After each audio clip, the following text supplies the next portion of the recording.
Bonjour. Lorsque j'étais enfant, mes parents me disaient quelquefois « Julien, vraiment, tu as deux mains gauches ». Alors bon, à l'époque j'avais vérifié, et même encore aujourd'hui, vous pouvez voir que non, c'est pas vrai, j'ai une main droite et une main gauche. Ce serait bizarre quand même, vous ne trouvez pas d'avoir deux mains gauches pour le coup. On aurait l'air un petit peu bancal en fait, cela briserait la symétrie de notre corps. Et oui, cette fameuse symétrie caractéristique fascinante et merveilleuse.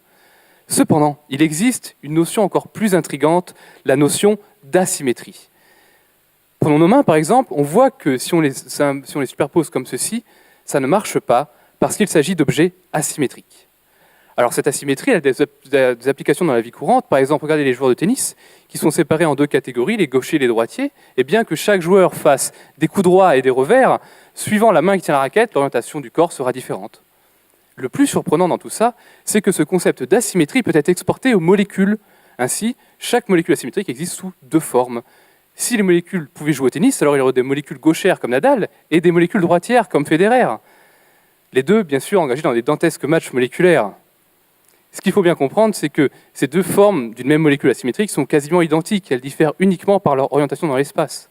Mais bon, là vous pouvez vous demander, l'asymétrie c'est bien rigolo, mais à quoi ça nous sert? Quel est l'intérêt? Si elles sont quasiment identiques, alors elles ont quasiment les mêmes effets. Il s'avère que la symétrie peut paraître insignifiante, a priori, mais ces effets peuvent être vraiment très différents. Dans les années 60, une molécule a fait scandale, il s'agit de la thalidomide.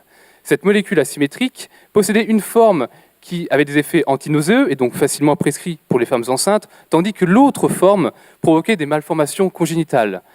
La naissance d'enfants difformes, des enfants sans bras ou alors avec des bras atrophiés, pareil pour les jambes. On se rend compte alors de la nécessité d'accéder à une forme définie et non à un mélange de deux formes. C'est dans ce contexte que se déroule mon projet de thèse, c'est-à-dire établir des conditions de réaction pour transformer une molécule de départ en une molécule asymétrique sous une seule forme. Pour cela, j'ai besoin d'un atome métallique de titane. Alors le titane, ça peut être assimilé à une grande sphère en fait, et mes molécules de départ vont réagir dessus pour se transformer en molécules asymétriques.